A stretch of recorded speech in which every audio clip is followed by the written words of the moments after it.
अस्सलाम वालेकुम। आज आपके साथ साबूदाने की खीर की जो रेसिपी है वो शेयर करने जा रही हूँ। मेरे पास है ऑल पर्पस का 1 किलो का दूध और उसमें मैंने ऐड किए हैं बॉयल राइस का छोटा सा बाउल और मैंने इसको पकने के लिए रख दिया है। मैंने आधा पाव साबूदाना लिया, उसको बॉयल करके तो उसका पानी जो है वो मैंने रिमूव कर दिया और उसके जो बॉल हैं साबूदाने के वो मैंने इस दूध में ऐड कर दिए हैं। ऑल पर्पस का किलो का दूध है, बाउल है चावलों का छोटा सा और साबूदाना के बॉल, ये तीनों चीज़ें अच्छी तरह लो से मीडियम फ्लेम पर पकने दें और स्पैचुला चलाते रहें। अब एक रस लें और उसको हाथ से चुरा करके वो भी इसमें ऐड कर दें।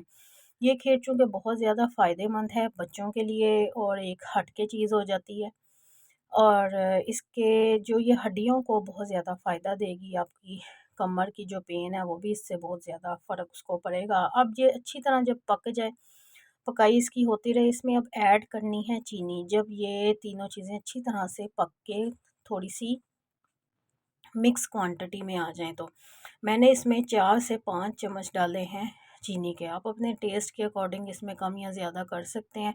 लो से मीडियम फ्लेम के ऊपर इसने पकना है और जब ये पक कर आधी रह जाए तब आप इसमें इंक्लूड करें चीनी और चीनी का जब पानी भी खुश्क हो जाए और ये अच्छी तरह से मिक्स हो जाए, अच्छी तरह से पक जाए, इसको ठंडा करने के लिए रख दें और जब ये ठंडी हो जाए अच्छी तरह से तो तसल्ली करने के बाद, ठंडा करने के बाद आपने इसमें ये थोड़े से इंग्रेडिएंट्स इंक्लूड करने हैं। आप इसमें कम या ज़्यादा या कुछ और भी डाल सकते हैं। मैंने इसमें ऐड किया है 1 सेब, 1 बाउल किशमिश का, 1 बाउल स्पैगेटीज़ बॉयल, 1 बाउल मैंने मैक्रोनीस बॉयल, बादाम कटे हुए मैंने इसमें डाले हैं। आप इनका छिलका रिमूव भी कर सकते हैं बादामों का, वैसे टीज़ भी काट के डाल सकते हैं। 1 बाउल मैंने इसमें खजूरों का ऐड किया है और 1 बाउल मैंने ऐड किया है इसमें 2 से 3 चम्मच ऐड किए हैं मैंने ये जो बीज हैं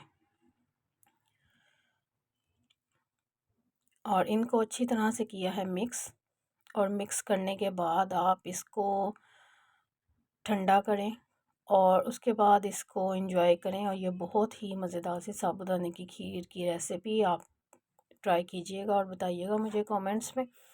इसको आप चिल करके भी यूज़ कर सकते हैं और एज़ इट इज़ भी, और ये बच्चों के लिए और आपकी बैकबोन के लिए बहुत ज़्यादा फ़ायदेमंद है। ये किशमिश मैंने मज़ीद इसमें थोड़ी सी ऐड की हैं, तो बहुत ही मज़ेदार सी साबूदाने की खीर की रेसिपी शेयर की है और आप इसको एंजॉय कीजिएगा। आपको ये रेसिपी पसंद आए तो चैनल को लाइक कीजिएगा, सब्सक्राइब कीजिएगा और बेल आइकॉन भी प्रेस कीजिएगा। अल्लाह हाफिज़।